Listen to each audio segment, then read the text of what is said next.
Welcome to Film at 50, a podcast that celebrates semi-centennials in the world of cinema.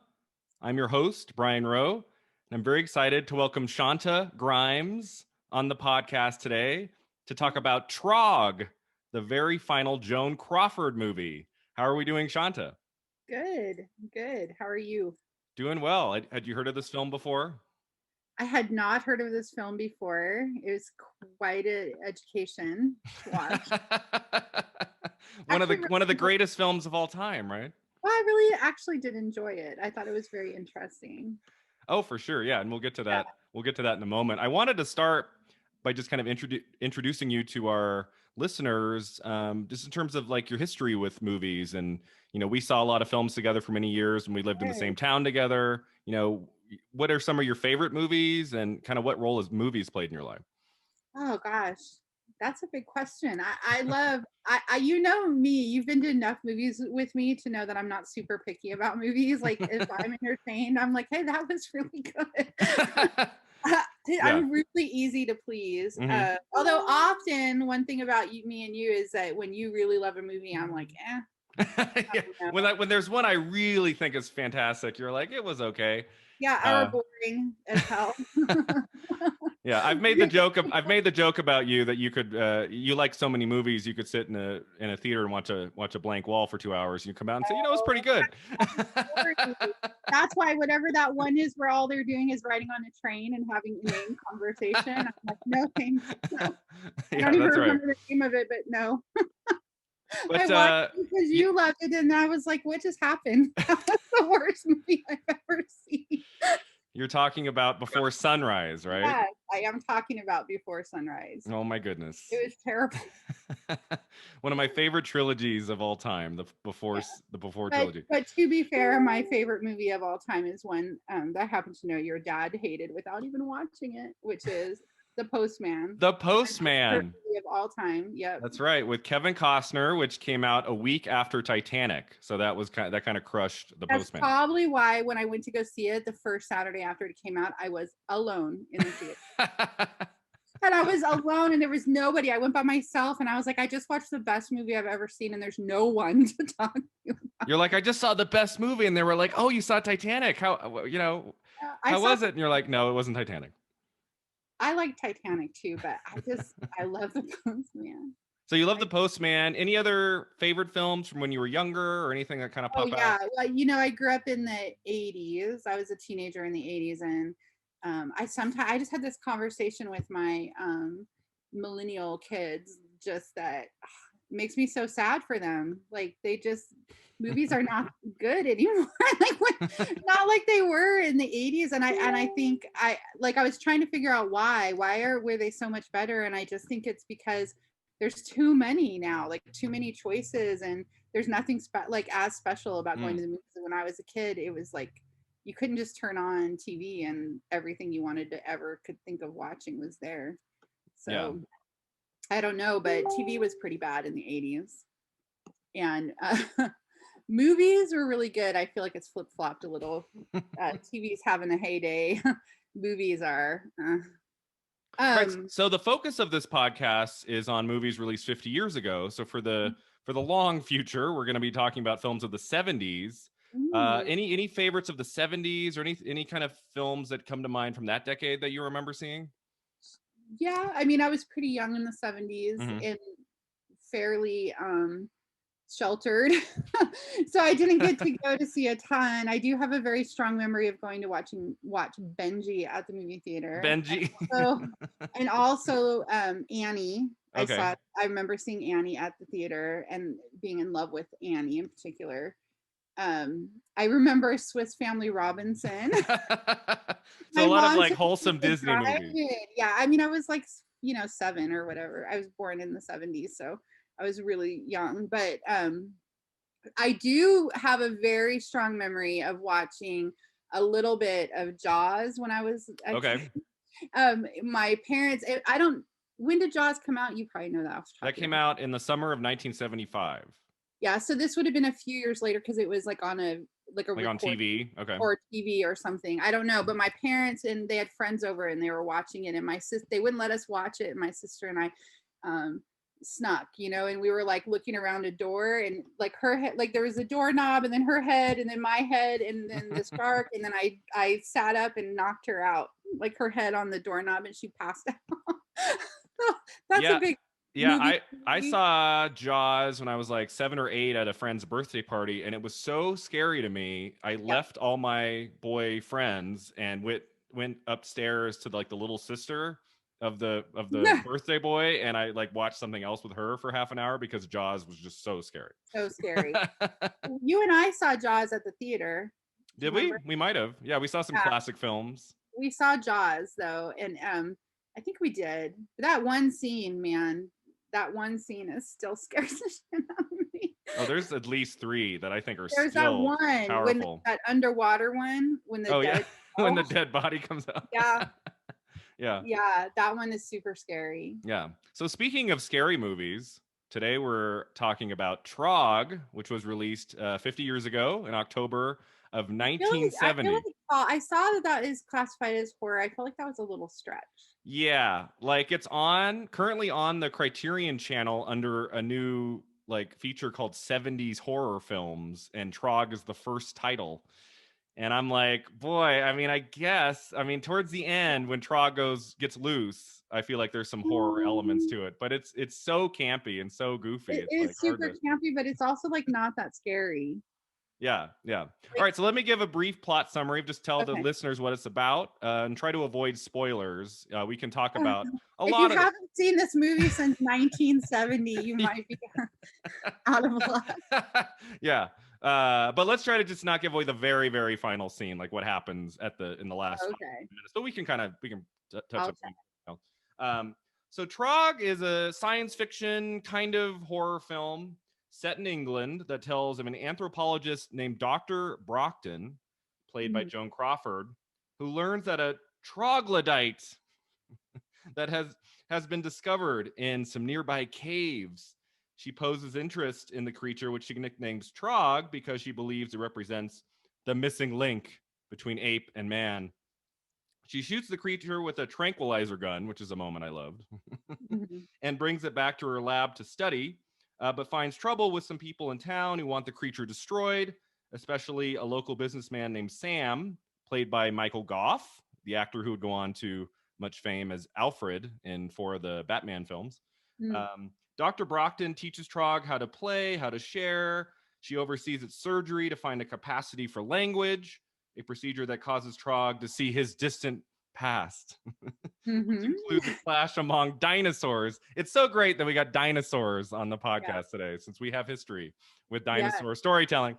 we do. She's making progress with Trog. That is until Sam lets the creature out of its cage.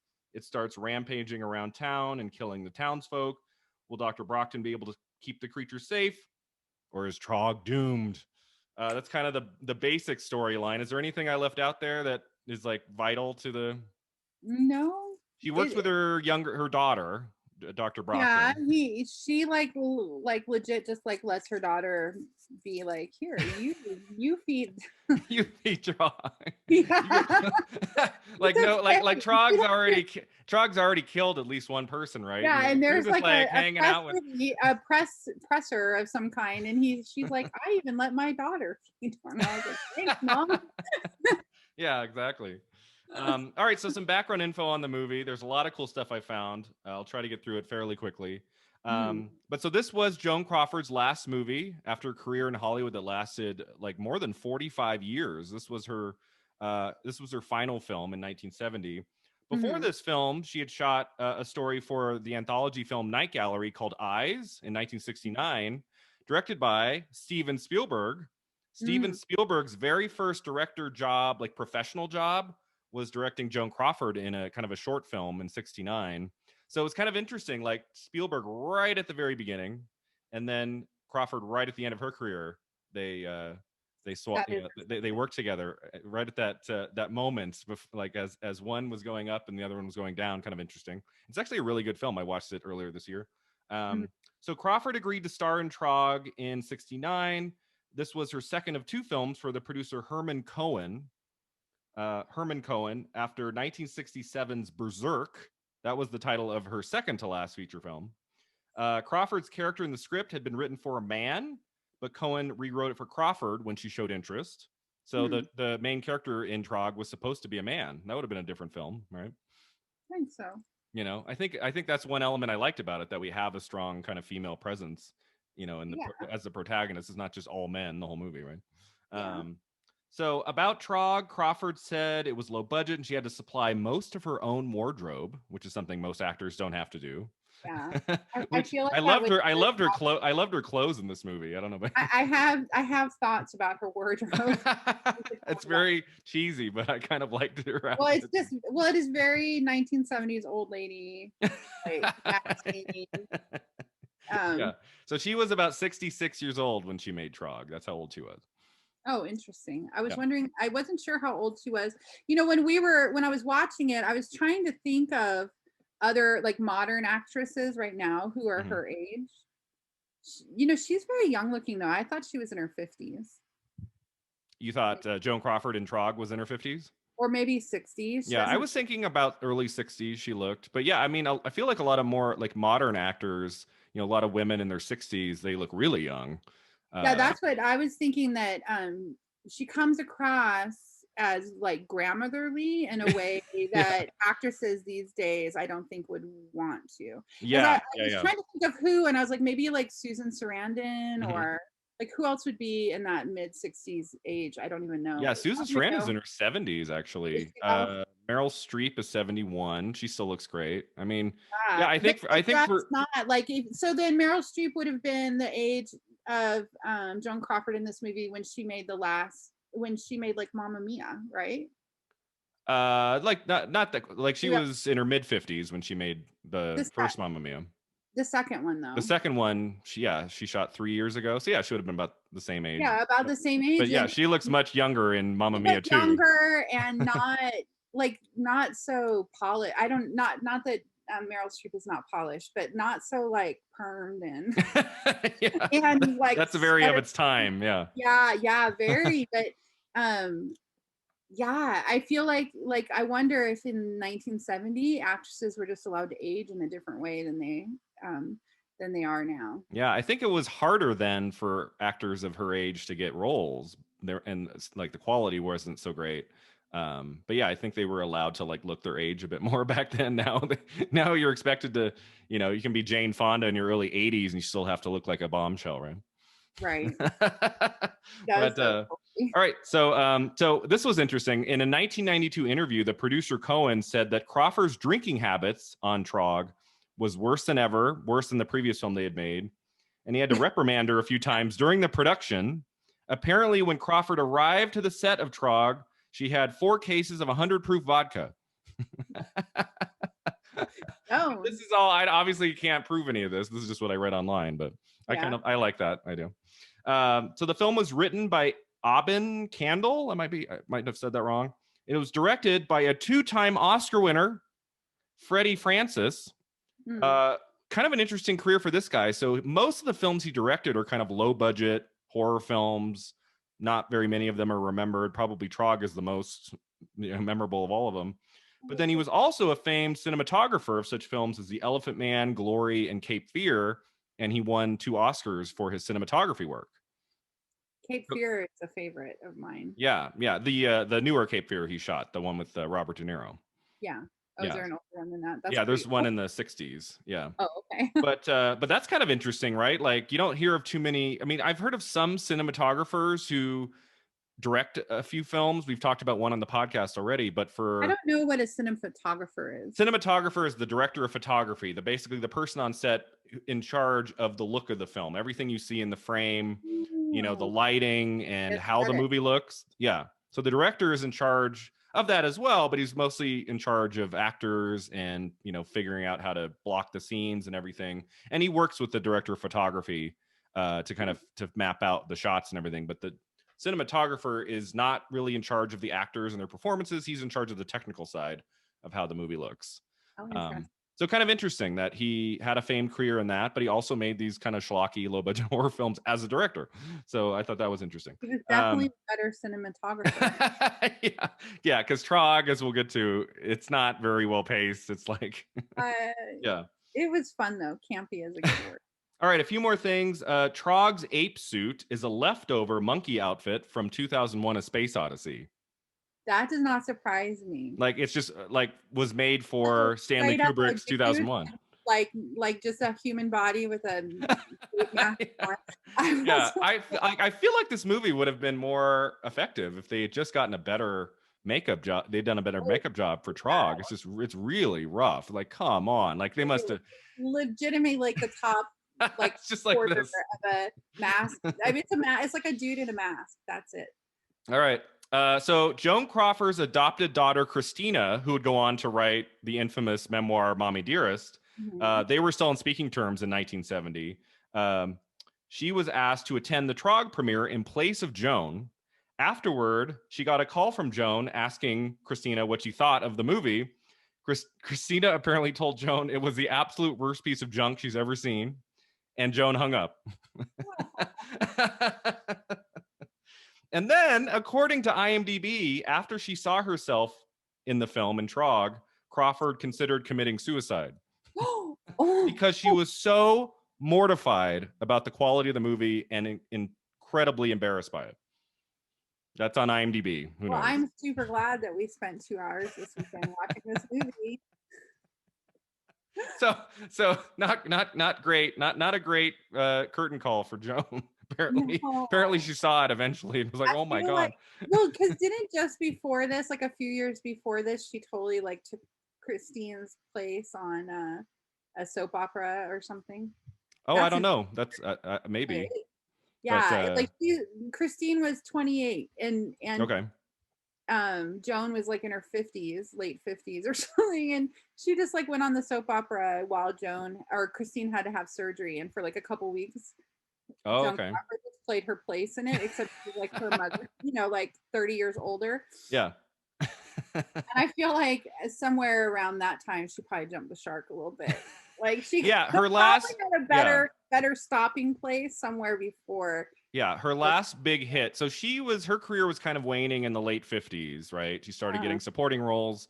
Her last big hit was Whatever Happened to Baby Jane, which came out in but just now 1962. there, that would have been a good stopping place. Yeah, we've had this conversation on the podcast before. It's a bummer to me when a great actor has a bad final film. It happens to many of them. Most of them don't have a great final film.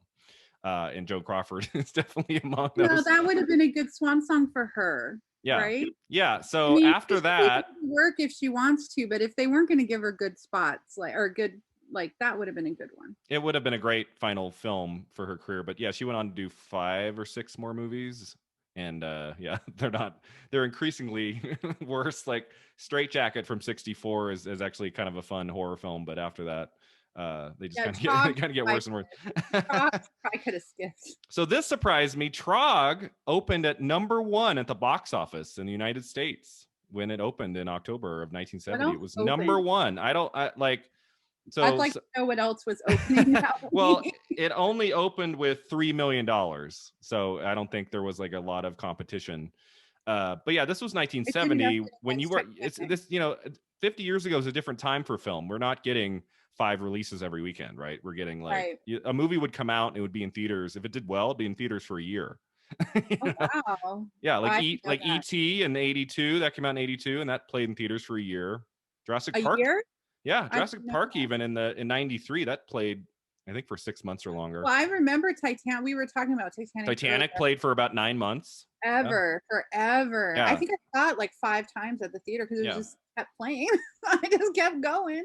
So people went to see Trog, like it opened #1. So there's that. What they I thought was of it. well, when I was watching it, I was like, like you can't compare it to movies now. Like there's no Yeah. way anybody would make a movie now and the whole costume is a ape mask. Like Yeah. like that wouldn't even like that just wouldn't happen at Yeah. all. They didn't have Yeah, and CGI. we'll talk about that. I'm going to ask you kind of if they made Trog in 2020, like how would it be different? But it's got a couple left here. So, in the decade since its release, Trog has achieved a kind of a semi-cult status among Hmm. movie fans. The British Film Institute in 2015 called Trog one of the most ludicrous, touching, mind-boggling star vehicles ever made. In 2012, John Waters, the great director John Waters, Mhm. called Trog one of his favorite movies ever. That Which is kind of kind makes sense to me. of and then also some of the making of this film is featured in the final episode of the 2017 limited series Feud, Betty and Joan, starring Jessica Lange as Joan Crawford. Did you see Mhm. that show? I did. I So loved good. that. So good. I loved every second of that. It was 8 hours, 8 episodes. Yep. And what I loved about it was, it could have just been about, Joan Crawford and Betty Davis working on whatever happened to Baby Jane. That would have been enough. But then it goes on to the second film that they were in. But then Joan Crawford left the production. And then their later films, and we get to see a good chunk of the final episode of Joan Crawford working on the set of Trog. Mm. And just her kind of sadness on the set, knowing it's not going to be a really good film, and like a really really sad final episode of that series. And there was an element of that too watching this movie. Like you can kind of tell, like she's doing her best, but you can tell she knows like this is not going to win her an Academy Award.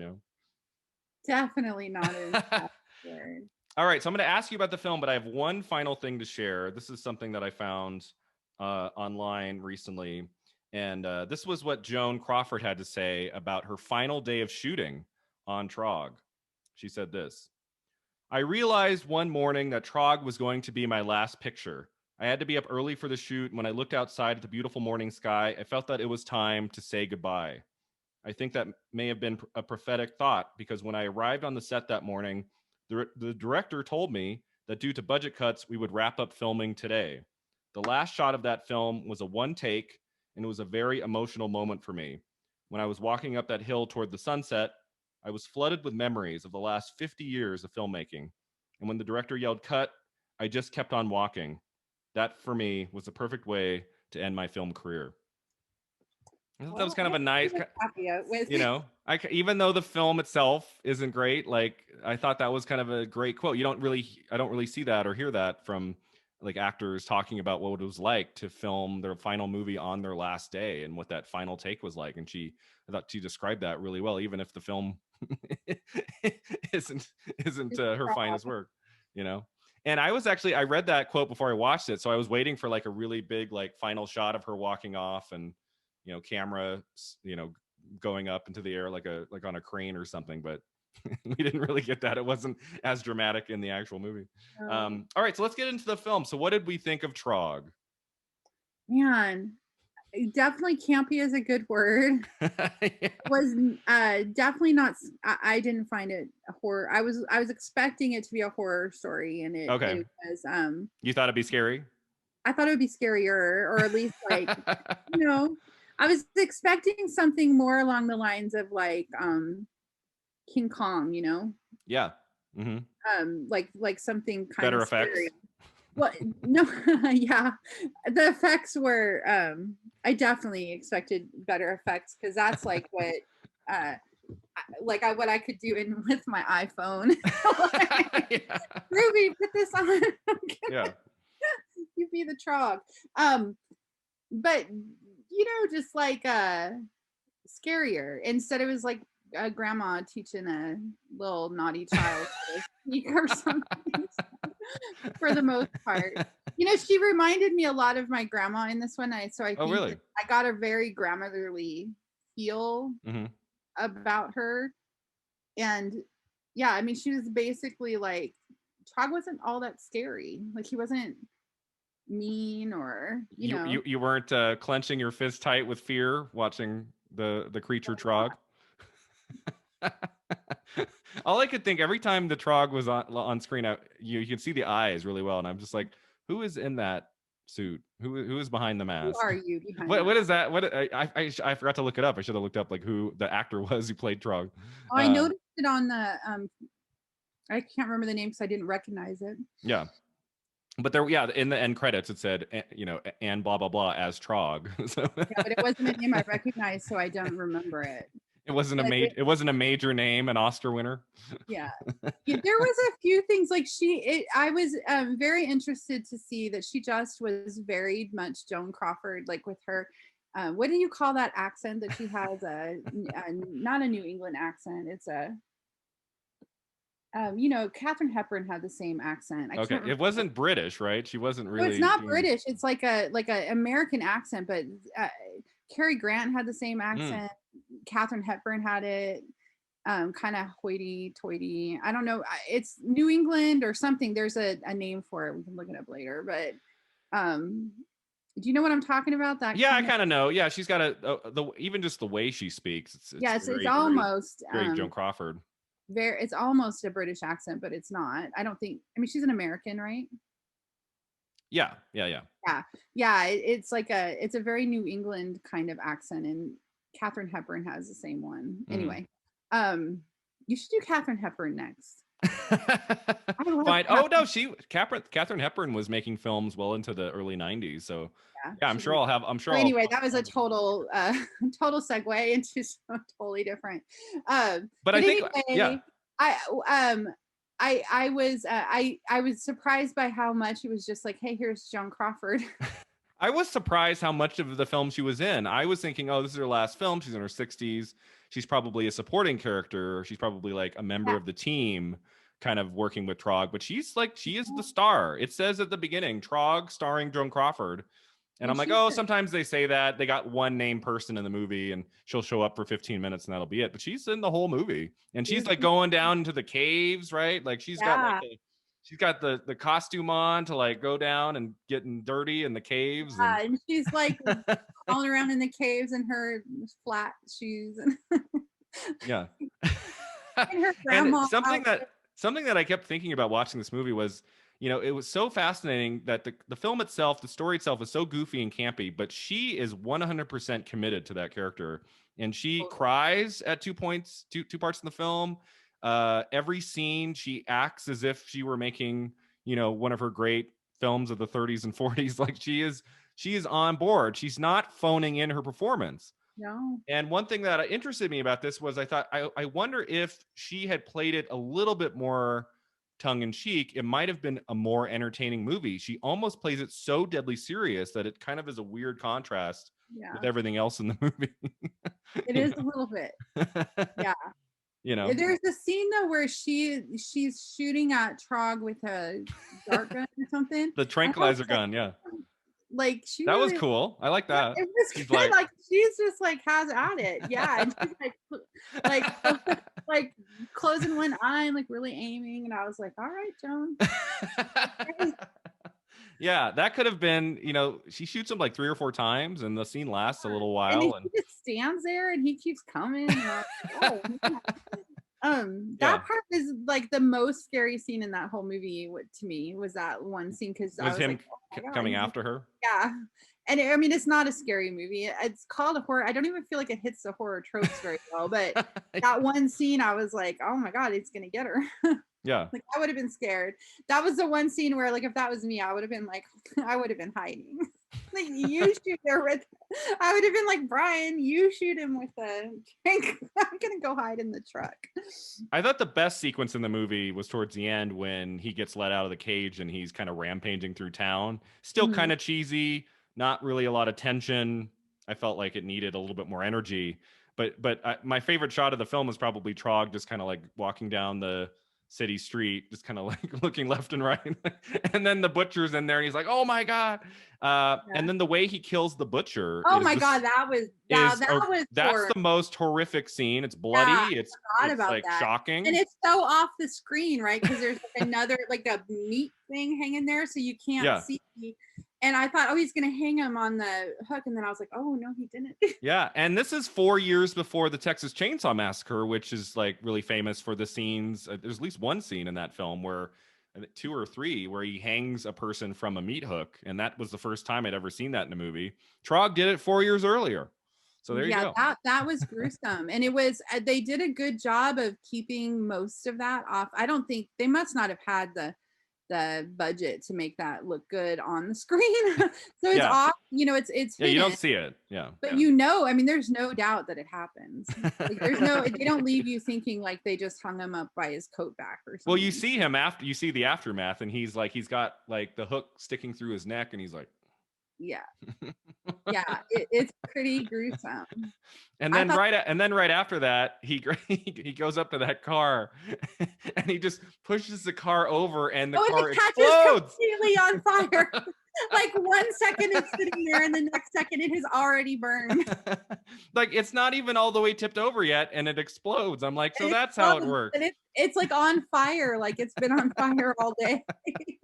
I was laughing at that. I mean, it That was part pretty absurd. I noted that part. It was like, man, they had one car and they just had to use the shot. They had that one shot. You know, they didn't have a big budget for this, so they had to get it right the first time.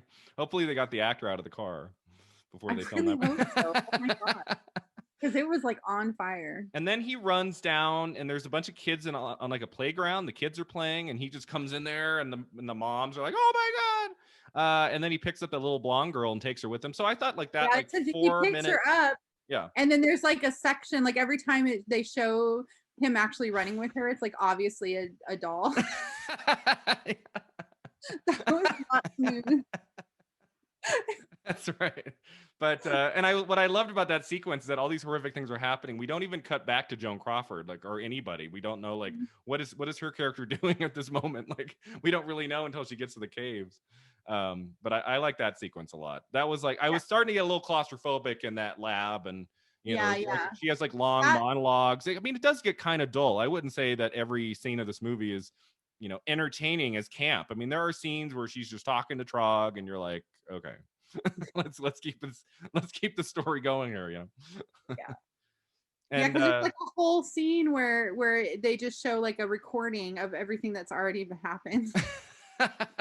but the scene that was just so wild and out of nowhere is, you know, they're trying to get Trog to talk, and so they hook him up to all these, you know, like a machine, and we get like a flashback, like a Yeah. hallucination to Trog's distant past, and it's like a what 5 minutes, 6 minutes of just random stop motion footage of dinosaurs battling it out and trying to escape It's an like erupting watching volcano. what are those called? You know, those things like you like, you know, like a reel thing. You know, you put the reel in there, and I can't remember what they're called. And there's no, I mean, you know, if this were made today, you could do something like that, but you would cut to Joan Crawford's, you know, reaction, or you would mix it up a little bit. It just like we just go to this footage and it just stays there for minutes and minutes, and you're like, what does this have to do with anything?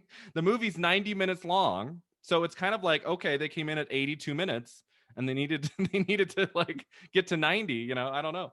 Yes, we just did 8 minutes of stuff. But then I was like, wait, was this made for the film? I just could not believe it would be. So I did look that up, and it's stock footage used in a 1956 Warner Brothers nature documentary called The Animal World.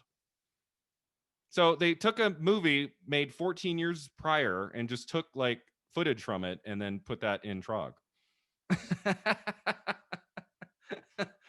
Were the dinosaurs believable to you? Yeah, I mean, I'm sure that's totally what dinosaurs were like. It reminded me of the train ride at Disneyland, you know. for the last stretch on the Disneyland. Yeah, you go into Grand Canyon. That's a good comparison. I didn't even think of that. But so yeah, that scene was goofy, and it just went on forever. And I mean, this movie felt 90 minutes. Like I could feel the 90 minutes. It wasn't like, oh my god, it's over already. It was like, you know, I was looking. I'm like, okay, there's 18 minutes left. I know. I was a little bit like, so we picked this date, right? Because we both have our birthdays in a couple weeks. Yeah. We have the same birthday. Yeah, and this episode is airing. This episode is airing just a few days before our birthday. Yeah, and I was like, oh, this will be fun, like a thing. And then like we're almost like we're going to a movie together for our birthday again. And then you make me watch Trog. Thanks, Brian. Yeah, no, when I saw Trog on the list, I said I thought of Shaunta. Shaunta would be good for this one. Yeah. Well, we saw some horror films together. We saw Sinister. Remember Sinister, where I screamed in your face about 8 times and you were very upset? Oh yeah, yes, I remember that one. Purge. We saw Purge together. Yeah. Purge is one of my favorite recent horror movies. I loved Purge. Yeah, I love. So we have some history with horror, so I don't know. I thought this one would be fun. All right, so I asked this of every guest. This is kind of a tough one, but what do you think the theme of Trog is? What's the movie about beyond just what happens in the movie? Anything that the screenwriter, director, like, what are they toying with in this movie in terms of ideas? Well, Anything that came to mind? yeah, there was definitely a theme of like accept, like I don't know if acceptance is the right word, but like you know, tolerance, I guess, or I don't know Mm, exactly what I'm looking for, but like, he was different, and it was definitely a movie of its time. Like I think a modern movie on the same theme would not be like the good guy is trying to like use the Trog as a scientific lab rat. oh yeah, Like these days it would probably be even more socially correct, but I felt like there was something in there to be said about, and I'm curious if one reason why she chose to write it is because it's about like unwrapping somebody who's been maybe a little past their prime, yeah. and giving them another shot, and I Yeah. wonder. Oh, that's maybe a reason why Crawford wanted to be in it, Yeah, maybe because she was kind of at the end of her career and like, an like older actress. Give me one more shot. one more. I would love to see like the expression on her face when she first saw the Trog makeup. It was like, It's not makeup, come on. or the mask or whatever it is. Mask, they just like plopped it on his head. That's They just went, there you go. Oh, dust off the old 2001: Space Odyssey monkey suit, and we'll and just then grab one of the heads. add it to the video footage of the dinosaur. It's like a Well, Frank. hey, it worked for the original Halloween. That was a William Shatner Star Trek mask that they just cut open the eyes and they spray painted it white, and that became Michael Myers, and that's one of the most famous masks of all time. So sometimes it works when you just do something low budget, as it does in Halloween, but for Trog, they needed something different for sure. Yeah, it was. They did. It would be like if they just put a William Shatner mask on him, and isn't that scary? You know what I mean? They Yeah. didn't take that extra step. So yeah, I kind of said this something similar to you. I just, a theme that's in a lot of films is like, we're afraid of what we don't understand, Yeah. which is like kind of a theme in a lot of movies, in Mhm. King Kong and a lot of these other films. And, I was kind of surprised at how terrified people are of Trog. I mean, it's so ridiculous looking. I don't think I would run screaming in the other direction, would you? Maybe in I don't 1970. know. Maybe 1970.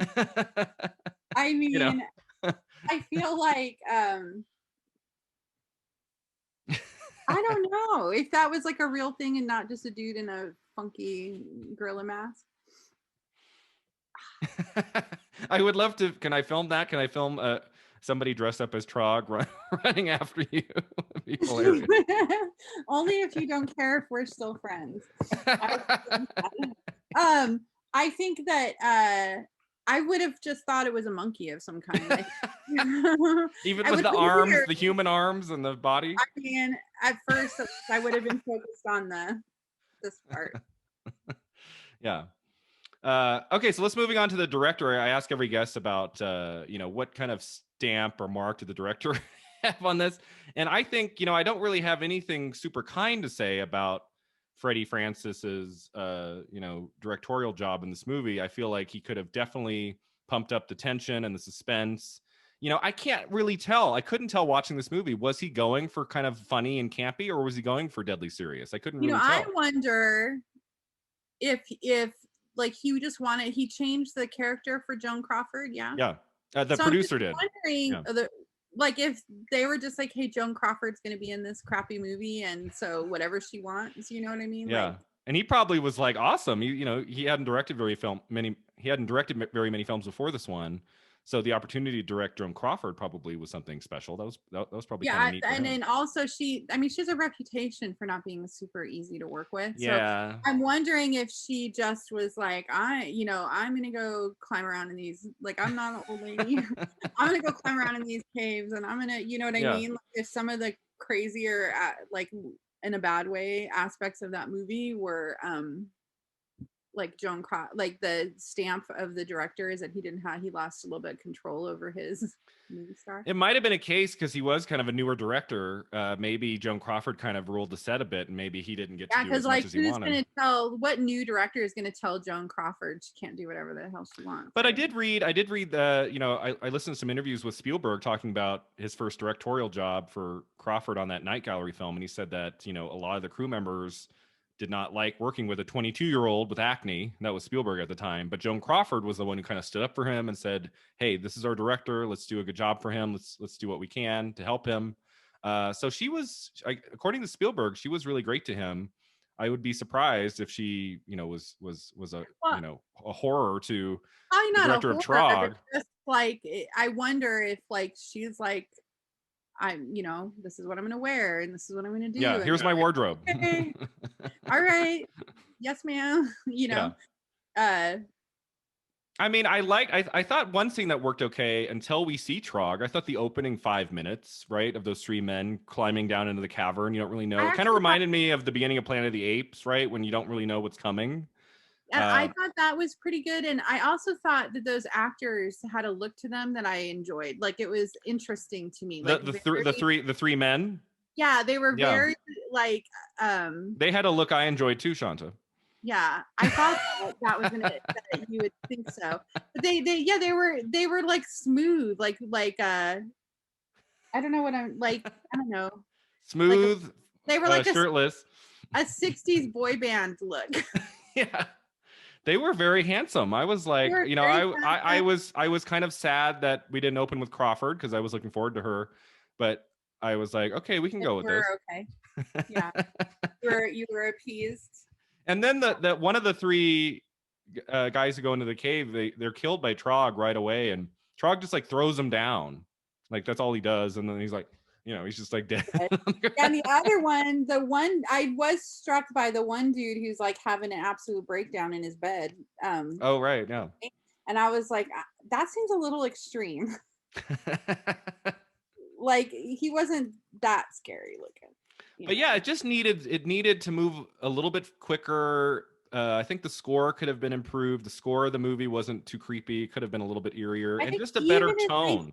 I think even in 1970, they could have done better with the graphic or the costume. Yeah, and just the signing off on the Trog costume, because with our first glimpse of the apes in Planet of the Apes, the 1968 version, is incredible, right? And it just puts you at ease. You're like, okay, these filmmakers know what they're doing. Whereas this one, the first time you see Trogs, like 6-7 minutes in, it looks so dumb that it completely takes you out of the movie. Yeah, it took me a while to be like, well, that's not really going on. That's not it. Yeah, that it's bad. And I thought, oh, they could have had like only 2 of the other guys and used his the third dude's in the beginning, his income, like what they paid him to do a costume. or done away with the exploding car. Yeah, and instead of buying that car, they could have bought a costume. Because the movie lives or dies by the look of Trog, so you'd think they would have put a lot more effort into that, especially in 1970. Like this isn't 1956. I mean, I'm trying. I don't know 1970 movies well enough to know like what else was going on in the movie world at that time for there wasn't a whole lot of great makeup work and costume work. Effects weren't really until the 80s where they're getting better. But 2 years before Trog was Planet of the Apes, and the makeup, which I believe won a Special Academy Award, was incredible in that 2 years before. So there was the talent out there. Maybe they just didn't have access to it. I don't know. Maybe. Yeah. So performances. So we talked a little bit about Crawford. Anything else we want to mention about her? I talked about how she really plays this role seriously. There's not a hint that she knows she's in a crappy film. Like she, as I said, there's 2 moments towards the end where her eyes are welling up with tears, and she really commits. Any other scene that we haven't talked about? I like when she's like throwing Trog the ball, and she's so focused, right? Like she's like, "Come on, Trog, throw it back. You can do it." And she's so committed. Going around going like, "No, Trog, no." And then he kills a dog. Then Trog kills a dog that comes over. And she's like, "Oh, well, Trog is still learning." Well, I thought I actually really liked the little girl that they had playing. I thought because they wanted somebody that would look like the doll that he liked, Yeah, yeah, that was and I thought nice. that was really good. And then her mom went absolutely batshit, and I was like, okay, that would totally happen. Oh yeah, um, the mom of the little girl who's Yeah, kidnapped, who's stolen. she was like out of control, and Yeah. which yeah. But I thought one of the best scenes in the movie for me was when she was like, "This is all your fault. I saw you on TV or whatever saying that you should give them a second chance." And I thought, how is she going to respond to that? And she totally doesn't. And she just walks away. Yeah, that's one of the best like acted scenes in the movie is that scene like before the daughter is rescued from the cave and the mom comes up and it's like she Yeah. screams at Joan Crawford, at Dr. Brockton and says, "This is your fault. You know, if something happens to my little girl, this is on you." And Yeah. that actress plays that role deadly serious. It's very effective. And Joan's just kind of looking like, "Oh." Like, okay. Yeah, like, what do you want me to do about it now? Your kid's probably already got her face eaten off. Joan's like, "Don't talk to me that way. I'm a famous actress." Yeah. You cannot talk to Joan Crawford Yeah. that But we mentioned her clothes. You didn't like her outfits? Oh, I thought they were very dated and they Okay. whatever. It's a 1970 movie, but that kind of double knit, matchy, and then she's like cave, like nobody's gonna go dig around in a cave in like a off white outfit with like lady flats. You know what I mean? Not sneakers or boots or something. Like, and I was like, she's gonna die before she even gets. She's like that one scene she's going down into the caves and she's still got like the same outfit she had on at the laboratory. When she wears that one like baby blue dress Yeah. like over and over, like she'll be in the cave and then it cuts back and she's wearing the same dress like every day. She's got like one blue dress. Well, she had to supply her own wardrobe. She's Joan Crawford. She had more than one dress. Come on. Now that I did not really notice. I remember seeing that blue dress maybe twice, but she wore it more than two, like Well, in it two might have separate. been, but it might have only been twice, but it stood It out. was no, it was notable. Noticeable. Okay. Like she was in her Noticeable. office and she changed into her beige thingy and then she came back and it was like days later and she's still wearing that blue dress with the collar. And I was like, okay. It was laundry day. But yeah, I really did enjoy watching her in this. I should tell the listeners I haven't mentioned this yet. For 2020, I've been watching a Joan Crawford movie every week. So since beginning of January all the way to the end of December, I'm going through her entire film career. She had over 52 films, and I'd only seen 3 of them prior to 2020. So I wanted to spend a year. I'd only seen Mildred Pierce, Whatever Happened to Baby Jane, and what was the other one I'd seen? I'd seen Johnny Guitar, her Western, which is a really cool film. But I had not seen like her other stuff. So I've been doing that since January. I just got to 1952. I do it chronological. I just got to her. Organized. I'm very organized. So I just earlier this month we watched Sudden Fear, this really cool psychological thriller. But even in 1952, she is strikingly gorgeous. She's in her, what am I, like close to 50 at this point, 47, 48. And she's absolutely gorgeous. And so 2 days later, I watched Trog, and it was kind of jarring to see her 18 years older. Yes, she should not be a blonde. Yeah, I think it was the blonde that kind of, and she really did not make any color films. She made Johnny Guitar in the 50s. That was a color Western. And then Trog, and I don't even know if she's in a third film that's in color. Most of her career is black and white. And that's very, it puts her in a really good light. She has such a very striking look to her, like a very stern, like, yeah. And the blonde just, she couldn't be a blonde. Like, yeah. I don't know who thought that was a good idea, but she's just not a blonde, I don't know. Yeah. So yeah, I think darker hair might have been a better look for her in Trog, but she still looks great even for her, in her 60s. She's still very striking. I think, as I said before, I was really welcoming to her being the star of the film. I feel like she could have been just in a part of this. There could have been a younger, sexier doctor who was the star, maybe her daughter or something, and then Joan Crawford just came in for a couple scenes with some exposition. One thing I really liked about Trog was that it gives her a big, juicy role. That her final film, appearance is not some minor cameo or something. It's like a real character the star of the Yeah. film. So that I think was nice. Who are you going to watch in 2021? Betty Davis. Betty Davis. Yeah. And so the one Joan Crawford movie I'm skipping in 2020 is Whatever Happened to Baby Jane, because I'm saving it for Christmas week 2021 after I've watched 2 years of Crawford first and then Davis. So that'll be fun. I'll probably rewatch the limited series Feud again too, because I loved it so much. I would want to go through that again. Any other actors in the film? We mentioned I don't know the name of that actress who played the mother of the little girl at the end, but she did a really great job. The only other actor I know of in the film is the foil, kind of the antagonist, Michael Goff, who would go on to play Alfred in 4 of the Batman films, like the Tim Burton movies. I recognized him, but I didn't know who he was. He's so young. Yeah, he's also in Sleepy Hollow. He's in some big films later on. Yeah. He's so great as like that annoying guy in the back. But every time she's, in that courtroom or whatever where she's talking about Trog, and he's just in the back, just like destroy him. In the beginning, he's like it's fake, and then he's like shoot him. Yeah. And so I thought he was a good foil. The movie needed, I think, even more of like, kind of a villainous character like that. But at least we got a little bit of an antagonist. I thought one thing where it fell down, like from a storytelling standpoint, was that there was no reason for him to want to kill Trog except for that he's just being a jerk.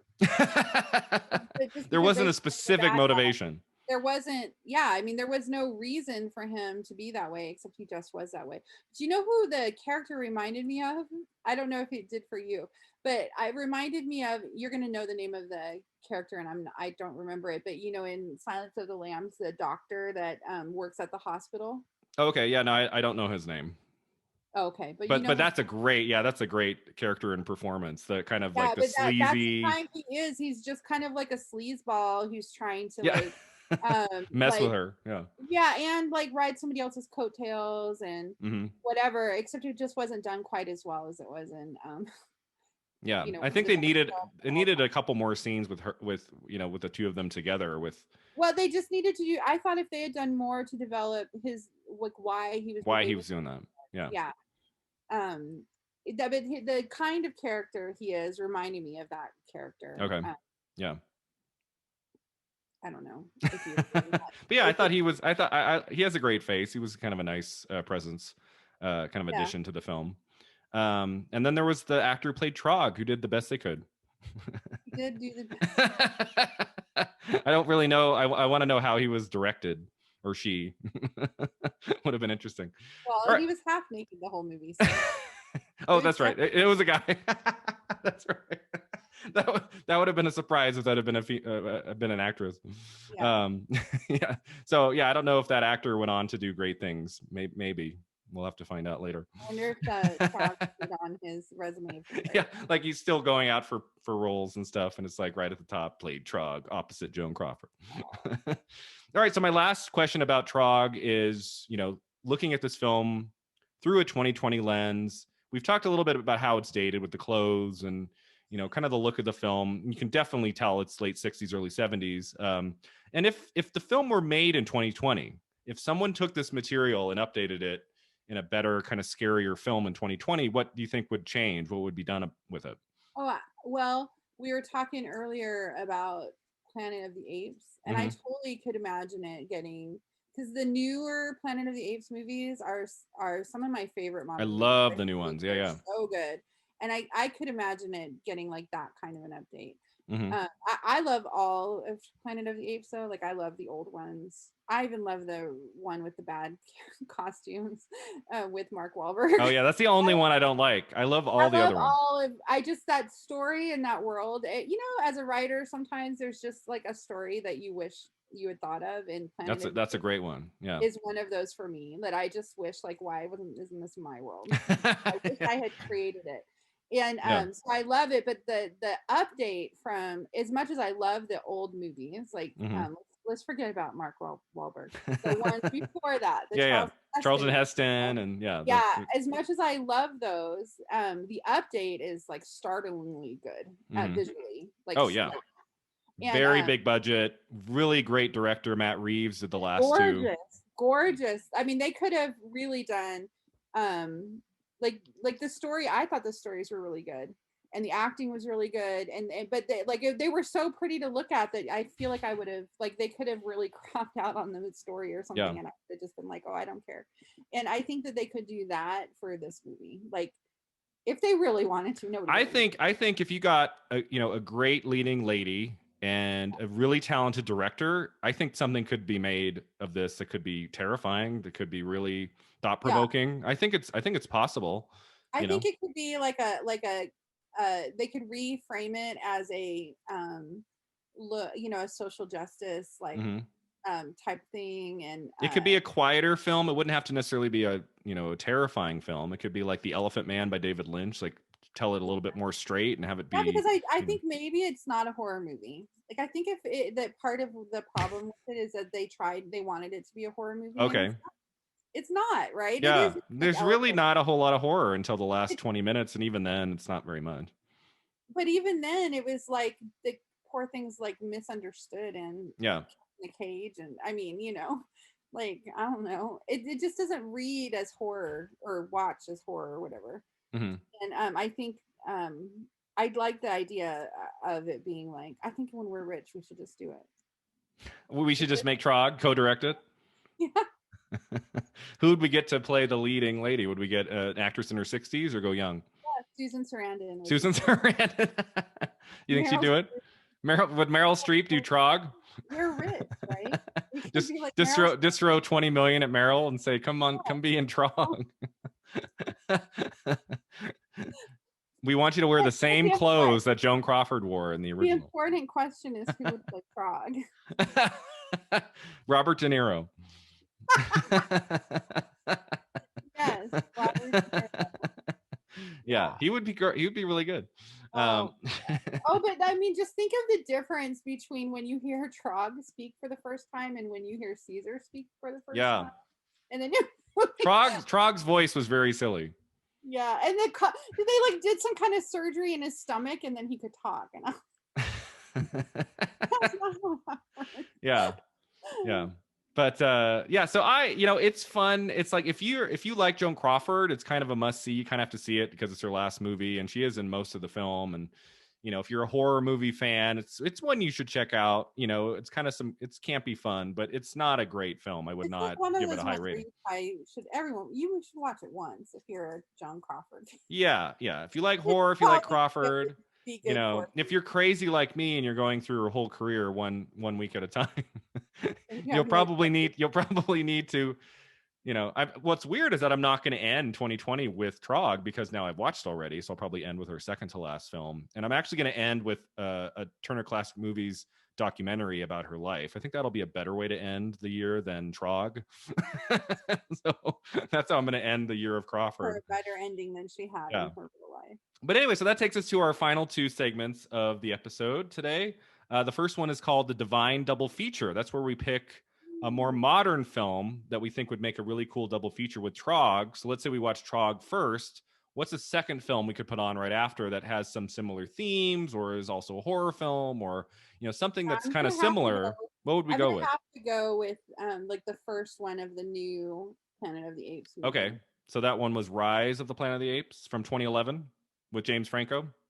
Yes. Yeah. Okay, that's a great choice. Why would we go with that one? Because I like it a lot. And I thought about it when I was watching this one. Okay, kind of a good origin story of a similar kind of creature. Well, no, it's just an ape, right? Yeah. Well, it's an ape, but like he's not Caesar. He's not Caesar until the end, right? They're in that first one, the 2011 film. They're teaching him how to speak and things, right? They do some similar things. He takes medication, right? He's like a lab monkey. Yeah, there's a lab part of it. Yeah. Yeah, so that's similar. And then his mother got like medication or something, and then and then James Franco's dad is who is his dad? John Lithgow? Yeah. John Lithgow. And he has Alzheimer's and they give him the medicine too. Yeah, but isn't there aren't they teaching him how to speak in that film? And isn't there a moment where he says like a word and everyone's like horrified? Yeah. So he's in that, they send him to like the monkey sanctuary place where Draco Malfoy is in charge of. Tom Felton Malfoy is totally in charge of it. He's an asshole. Yeah. And then he just like looks up and he goes, no. Yeah. Yeah. And So I he really doesn't like have to that teach him one. how to speak. Yeah. He just can speak. Yeah. That I really enjoyed that one. I thought the other two were even better. Dawn Oh, and they're War so good. were so good. I probably Dawn of the Planet of the Apes, the middle film, was Are my they making favorite. another one? They should make more of them. I don't think so. I think they might be doing another Planet of the Apes movies in the years to come, but it's not going to be like, I don't think it's the same story as the last three. It might be a different kind of movie, but Aw, it's a you know shame. they'll bring it back eventually. So good. So I went with the 2005 remake of King Kong by Peter Jackson, which That's I enough. think would be a kind of a, kind of a similar story, King Kong, but instead of looking at the original from 1933, if we're kind of looking at a more modern film, kind of an evolution that cinema took between 1970 into the 2000s, I think a kind of an interesting film to watch after What is Trog would be King Kong from 2005. what is it's interesting that we both pick monkey movies. Yeah. What is Yeah. that movie with he's a cave, like they find the frozen dude, Encino Man. Encino Man, that would be your contemporary. It's not even 1992. contemporary. Kind of, yeah, 90s. I was trying to I think liked of that one as a kid. I enjoyed Encino Man. what's a caveman movie? I don't know. Is that the one with The Brandon cave? Fraser? Brendan Fraser was or The Fraser. caveman? He was Fraser? the lead of Encino Man. Yeah. Yeah, there's probably other caveman films. We could If I were watch to research, Planet of the Cave Bear. there you go. That would be better. But yeah, I think there's a lot of similar story constructions, and He's not he's supposed to King be Kong. like a Paleolithic man, right? He's not actually a monkey. He's just Yeah. He's kind of like a mix. like a caveman Yeah. or a But still, the whole idea of being afraid of what we don't understand and kind of taking this creature out of its element and bringing it to wasn't public life. Ron Perlman in a movie about cavemen with Finding Fire? Maybe, I'm not sure. That would be the one. That would be a good one. So look for the Ron Perlman caveman movie, everybody. No, but it's oh, I can't remember what it's called. Is it like in the last 5 to 10 years or older? No, it's one of his first ones. Oh, okay. Because he was the Beast in Beauty and the Beast, right? Yes. That was in the 80s. He was in Quest for Fire in 1981. Quest for Fire, 1981. That would be your follow-up after Trog? Well, he looks like Trog, but better. King Kong, the new King Kong is 3 hours long, so that is a long double feature. So if King Kong is too much, he looks like Trog, but old. I mean, better. Okay. But yeah, I would say the second film, whatever it is, should have better special effects than Trog.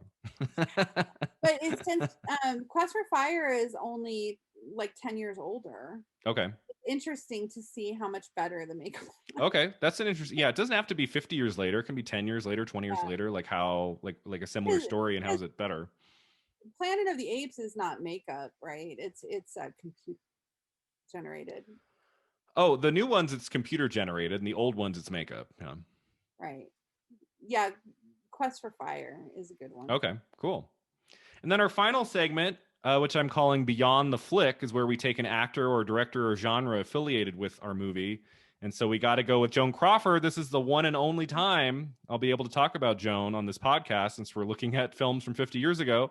And this is her last film. So let's talk about Crawford. Kind of what role has Joan Crawford movies played in your life, and what are a couple favorites you have? Well, the only one I can even think of, so I obviously need to do my own Joan Crawford experiment. I feel bad about this, but the only one when I think of Joan Crawford and movies, the only thing I think about is Whatever Happened to Baby Jane, which I've seen 100 times and I love. Such a great movie. Mommy Dearest, which isn't even her. Oh my gosh. Yeah, Mommy Dearest, which I knew would come up at probably at some point. Joan Crawford in the early 70s said like the female actor who she really admired and who thought could be somebody, she said in an interview, was Faye Dunaway. And then after Joan Crawford's death in 1977, a few years later, Faye Dunaway would play Joan Crawford in Mommy Dearest, and it's not a film that painted Joan in a very good light. That was actually one thing I really liked about the new series Feud, Betty and Joan, was that Joan was a little bit more three-dimensional, and you could kind of, had more layers. You could kind of see, her Mommy pain. Dearest Mommy is Dearest is scarier. camp. It's scarier than Trog. The wire hanger scene. And yeah, I mean, it's kind of crazy, even with the new feud show, like so many people, when you say Joan Crawford, their first thought is Mommy Dearest. And this is a woman who had a really incredible 45-year film career. A lot of women in their 40s and 50s, their career was basically done, aside from maybe like supporting performances as grandma. And Joan Crawford, I think the best stretch of her career came after she was 40, and like into her 40s and 50s, she made her best work, and she did her finest films, leading all the way up to Whatever Well, Happened to whatever Baby happened to Jane. Baby Jane is terrifying and very good. Yeah, so Joan Crawford was born in 1904, and Baby Jane was released in 62. So she was approaching 60 when she made that movie, and that's the time when your career was over as an actor, especially a female actor, in the 60s. So for her Both of them are to be so in good that great in that. film, and I'm just, it's so magical that she got to make a movie with Betty Davis, and they were kind of, I think their feud was a little bit, made out to be more than it was, like in press and newspapers and things. But for them to share the screen in this great black comedy horror film, it's just, I'm so happy that was able to happen before the end of their film careers. Yeah. Betty Davis is so freaking scary in that movie. Talk about committing to a role. Betty Oh my Davis in God. Whatever Happened to Baby Jane, Singing that daddy with her dress, and she's just like, right now, it's so scary. But yeah, so that would be your favorite. You haven't seen any other Joan Crawford films outside of that one? I don't. Well, I've seen Trog. Well, you've seen Trog, so Trog would be your number 2 then, because that's the That would second be one my you've number 2 favorite. No, I keep thinking surely I've seen other ones, but I can't think of any of them. All right, so I've got some titles so I have some honorable mentions before we get to my top 3. So Okay. so her film career started in the 1920s. Her name was Lucille Lesueur. That was her name. And the first film credit she had in the 20s, her silent films, that's what her credit was, Lucille Lesueur. She made one really strong work of silent cinema, which is called The Unknown. It came out in 1927, directed by Todd Browning, who would right after go on to make Dracula and Freaks and some really important horror films. And then in the 1930s, she was just working crazy. Like, she has some years in the 30s where she's in 3 or 4 films. My favorite 2 films of the 30s she was in, the first one is called Sadie McKee, and the second film from 1939 is called The Women. Have you heard of The Women? It's a film that's 2 hours plus, and it's only female actors we see on screen the entire movie. It was kind of revolutionary at the time. That one? They did a remake in 2008 with Meg Ryan and Annette Bening. I saw. Yeah, so the 1939 movie, it's like dozens of female characters, and you never see a man for the entire the running length of the movie. So that was kind of revolutionary in 39. A Woman's Face from 1941 is she gives a really outstanding performance. She's got kind of like almost like a Two-Face out of Batman. She's got like half of her face is all messed up, and she's trying to trying to live her life in that one. It's a really strong film. Humor-esque, 1947's Possessed. She made 2 films in her career with the same title, called Possessed. She made one in the 30s and one in the 40s. The one to see is the one in the 40s. She got her second Academy Award nomination, and when we first see her in Possessed, she has no makeup on, and she still looks striking, of course, but it's kind of like you've never seen Joan Crawford without makeup in a movie, and then all of a sudden she appears in Possessed in the first scene without makeup because she's wandering the streets, and you find out why at the end. But it's a really strong kind of psychological thriller. The Damned Don't Cry from 1950 is a really strong film I watched a few weeks ago. Johnny Guitar, a movie made in color where she's like the star of it, but it's a Western directed by Nicholas Ray, who would go on to make Rebel Without a Cause with James Dean. Johnny Guitar is one worth looking at.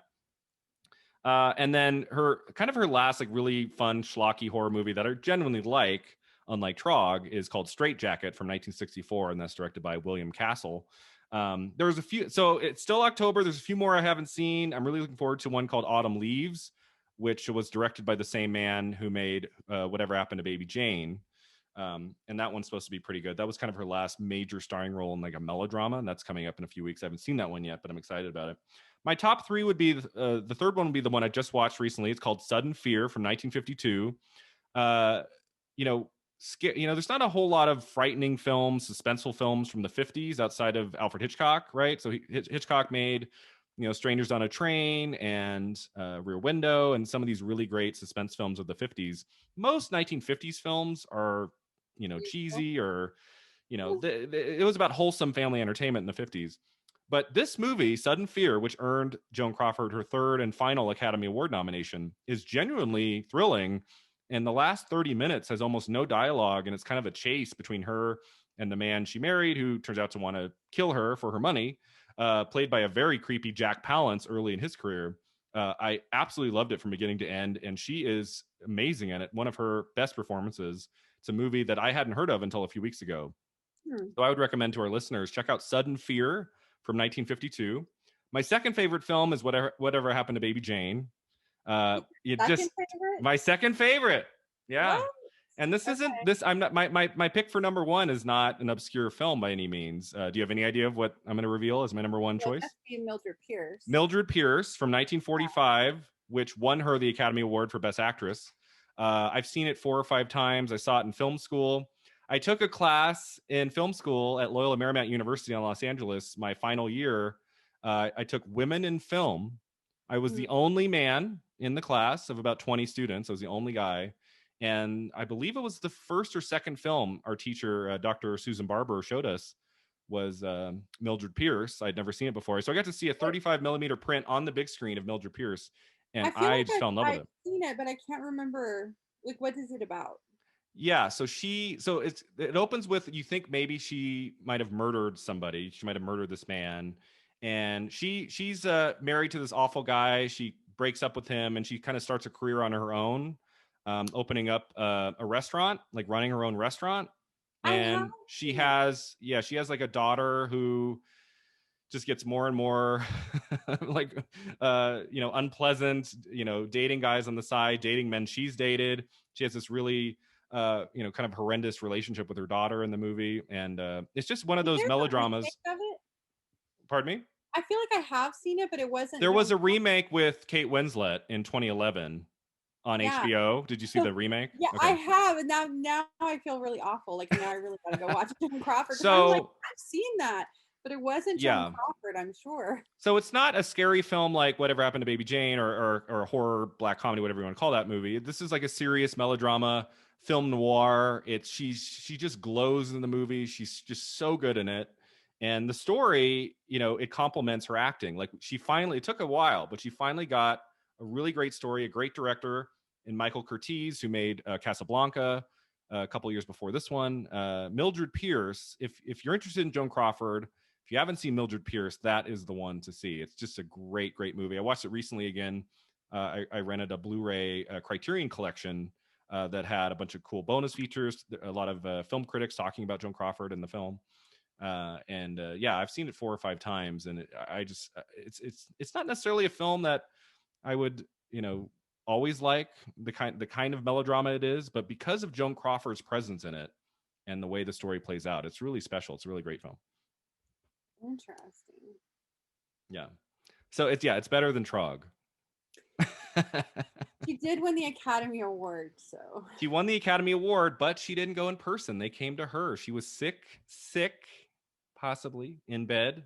But when they got to her bed and they they gave her the Oscar, she was all dolled up in makeup and ready for the cameras. So who knows what happened that night? But she won. I'm very happy that Crawford in her long career, she did win 1 Academy Award. So that's really cool. Yeah. And for a great movie, right? It's not like some actors. Also, it's very interesting to me the cultural impact she has. When I literally am sitting here thinking, what movies have I seen with Joan Crawford? And I don't recognize any of the ones you just said except for Mildred Pierce, which I only watched the remake of. Okay. Whatever Happened to Baby Jane. Yes. And yet she, like, I know who she is. I can totally picture her. She's got such a cultural presence without making movies that are super like well known, or I don't know what. Yeah. I mean, a lot of her films aren't well known outside of Mildred Pierce and Whatever Happened to Baby Jane. There's really I'd say The Women is kind of well known from 1939, but most of her films, if you're But not a she's real other movie ones buff, that I recognize. I only recognize because they remade them in the last years. yeah, The Women and Mildred Pierce, yeah, And but isn't it interesting how what a cultural presence she has even with that. yeah, yeah. I just beg our listeners to, when you think of Joan Crawford, go beyond Mommy Dearest. She had a Do really you think it's Mommy Dearest terrific gives film her career. that cultural reference? That's pretty Yeah. sad. Yeah. And who knows? She might have been difficult to work with on sets. I'm sure she had her moments in, 50 years of I mean, she filmmaking. made the Oscars come to her bed. I'm just gonna say that bodes well for her, the idea that she was a difficult woman. Yeah, she might have been difficult, With but a box she, of vodka and make the Oscars come to her. Yeah, yeah. But I love Joan anyway. Yeah, She I'm gonna she was watch. a great actress. I'm gonna Worth a watch. look. Here. Worth finding Possessed. 5 to 10 of her films, her better films, and just Yeah. she made films in the 20s, the 30s, the 40s, the 50s, the 60s, and into the 70s. How many other people can say that? Not too many. So she had a really long career. Yeah, and I admire her for her staying power and not giving up and not bowing out at age 40, for continuing on and getting better roles, and her performances in the 40s and 50s especially are really outstanding. All right, so that's about all I have today. Shaunta, if you want to tell us where our listeners can find you online, if you want to promote anything, now would be the time. Check us out at ninjawriters.org, and you can join the Ninja Writers Club for $5 for the first month with the code five.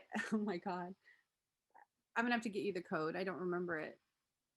Okay, but what website can they go to find all that information?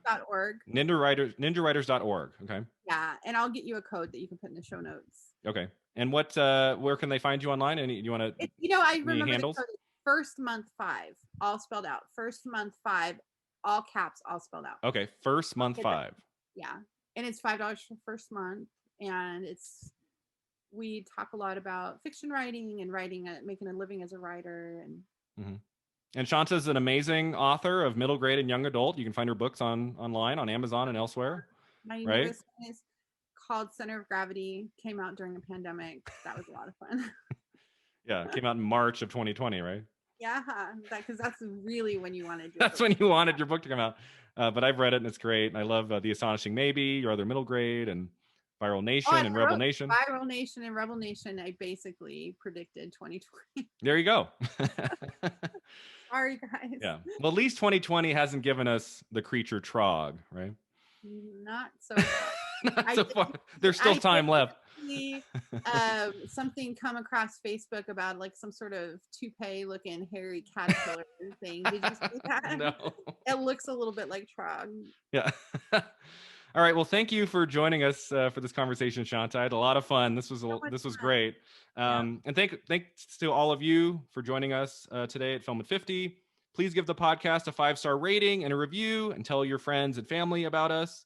You can find the podcast on filmat50.com, Facebook, Twitter, and Instagram. And you can email us at 50yearsagoinfilm@gmail.com.